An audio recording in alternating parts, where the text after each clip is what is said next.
Ramadan, récit d'un mois habité par l'invocation. Avant que le croissant ne soit vu, le prophète Muhammad sallallahu alayhi wa sallam avait déjà ralenti. La parole se faisait plus rare, la nourriture plus légère, le cœur plus attentif. Il levait les mains avant même l'arrivée du mois et demandait à Allah de lui permettre d'y entrer. Allahumma barik lana fi rajaba wa sha'ban wa ballighna ramadan. Allahumma barik lana fi rajaba wa sha'ban wa balina ramamutan. Ô Allah, bénis-nous dans Rajab et Shaban et fais-nous atteindre Ramadan. Il savait que l'on n'entre pas dans ce mois par l'effort, mais par l'autorisation d'Allah. Chaque journée de Ramadan commençait la nuit.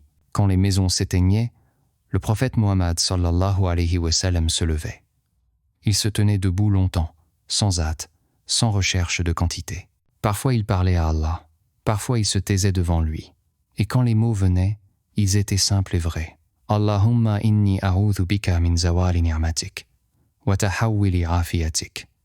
Allahumma inni a'udhu bika min zawali ni'matik wa tahawwili afiyatik. Ô Allah, je cherche protection auprès de toi contre la disparition de tes bienfaits et la perte de tes protections. La nuit n'était pas un discours, elle était une exposition du cœur. Juste avant l'aube, le prophète Muhammad sallallahu alayhi wa sallam mangeait peu. Quelques dattes, un peu d'eau. Avant de manger, il prononçait le nom. Bismillah, Bismillah, au nom d'Allah. L'intention n'était pas formulée. Elle reposait déjà dans le cœur, simple et silencieuse. Le suor n'était pas un repas, mais un passage entre la nuit du secret et le jour de la retenue. À l'aube, la prière descendait dans le cœur sans être pressée, posant la journée comme une fondation. Après la prière, le prophète Muhammad sallallahu alayhi wa sallam restait assis, se rappelant Allah jusqu'au lever du soleil, disant « Allahumma aslih li dini, alladhi huwa ismatu amri. Allahumma aslih li dini, alladhi huwa ishmashtu amri. » Ô Allah, réforme pour moi ma religion, qui est la protection de mes affaires. Celui qui commence sa journée ainsi n'a plus besoin de se défendre ensuite. Le prophète Muhammad sallallahu alayhi wa sallam marchait parmi les gens, travaillait, répondait, mais quelque chose était tenu. La langue ne se libérait pas, le regard ne s'échappait pas, la colère n'était pas nourrie. S'il était provoqué, il ne répondait pas. Il se disait intérieurement « Je jeûne ». Quand la fatigue se faisait sentir, il demandait la droiture plutôt que la facilité. Allahumma ihdini wa saddidini. Allahumma ihdini wa saddini. Ô Allah, guide-moi et rends-moi droit. Le jeûne n'était pas une fin, mais une garde invisible. Le prophète Muhammad sallallahu alayhi wa sallam ne détruisait pas son corps.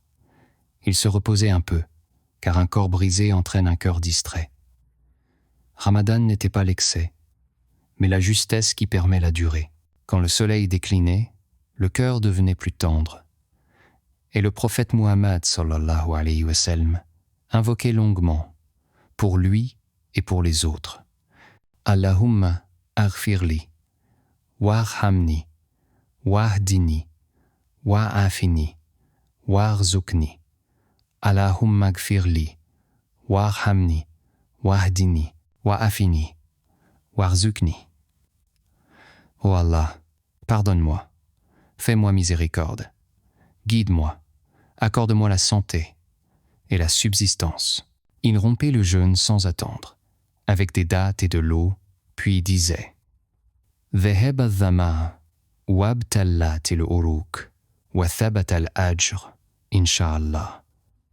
Dhahaba ama'u wabtalati al-uruq wa tabata al-ajru, insha'Allah. » La soif est partie, les veines sont humidifiées, et la récompense est acquise, si Allah le veut. Il mangeait sans se perdre, reconnaissant la source. La nuit revenait. Le prophète Muhammad sallallahu alayhi wa sallam priait longtemps, récitait lentement, se prosternait longuement, et dans la prosternation il disait souvent « Subhanaka Allahumma wa bihamdik, Allahumma aghfirli, Subhanaka Allahumma wa bihamdik. Allahumma gfir li. Gloire et louange à toi, ô Allah. Ô Allah, pardonne-moi.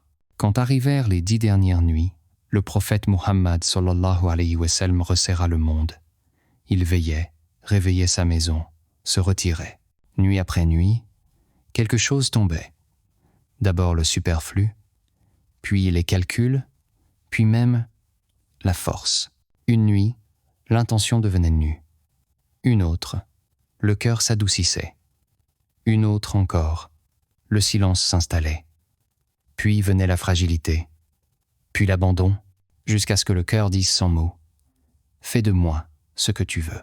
Et quand le prophète Muhammad sallallahu alayhi wa sallam cherchait la nuit du destin, il ne demandait ni signe ni lumière. Il répétait seulement « Allahumma innaka afoun, tuhibbul afwa, fa'afu anni ». Allahumma innaka afouan tuhibbu al, afwa fa'fu anni. Ô Allah, tu es celui qui pardonne, et tu aimes le pardon, alors pardonne-moi. Si cette nuit passait, elle passait sans bruit, laissant non une émotion, mais une mesure nouvelle dans le cœur.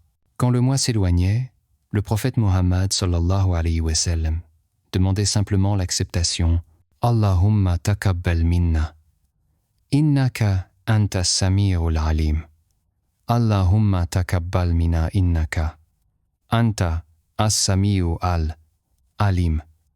Ô Allah, accepte de nous, car tu es l'audient, l'omniscient. » Le signe n'était pas ce qui avait été ressenti, mais ce qui restait.